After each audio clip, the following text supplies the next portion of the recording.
সবাই আমার জন্য দোয়া করবেন যেন আমি বড় হয়ে একটা বিশাল বড় গরু কিনে সবাইকে মাংস খাওয়াতে পারি, আর আমিও যেন মাংস খেতে পারি। রাহমাতুল্লাহি ওয়া বারাকাতুহু। আমার নাম নাজিফা ইবনাত জয়া। আমি দ্বিতীয় শ্রেণীতে পড়ি। আমি আমার ঈদের স্মৃতিচারণ করার আগে স্যারদেরকে ধন্যবাদ দিতে চাই।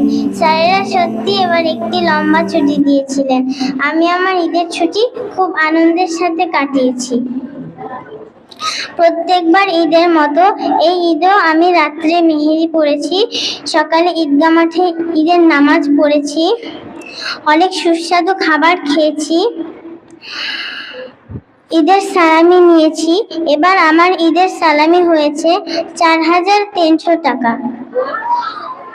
এরপর আমি আমার চাচাতো ভাই বোনদের সাথে গরু কোরবানি দেখতে গেলাম। গরু যখন কোরবানি দিচ্ছিল, গরুগুলা খুব লাফাচ্ছিল, এই দেখে আমার খুব মায়া হলো। এরপর আমার মা মাংস কেটে আমার দাদি রান্না তুলে দিল। এরপর আমাদের বগুড়ার ঐতিহ্য চালের আটার রুটি গরুর মাংস দিয়ে আমি খুব মজা করে খেলাম। এবার আমার ঈদে কিছু নতুন অভিজ্ঞতা হয়েছে। আমি আগে ভাবতাম আমরা আমাদের আত্মীয় স্বজনদের মাংস দেই, আমাদের আত্মীয় স্বজন আমাদের মাংস দেয়, কিন্তু আমি দেখলাম আমাদের বাসায় অনেক মানুষ আসে, অনেক ছোট ছোট বাচ্চা আসে হাতে একটা ব্যাগ নিয়ে, আমাদের কাছ থেকে মাংস নেয় কিন্তু আমাদের দেয় না। তখন আমি আমার মাকে জিজ্ঞেস করলাম, মা, ওরা আমাদের কাছ থেকে মাংস নেয় কিন্তু আমাদের দেয় না কেন? তখন আমার মা আমাকে বলল, ওদের কোরবানি করার কোনো সামর্থ্য নেই, ওরা সারা বছরে মাংস কিনেও খেতে পারে না, শুধু কোরবানি ঈদেই আমাদের কাছ থেকে মাংস নিয়ে খায়।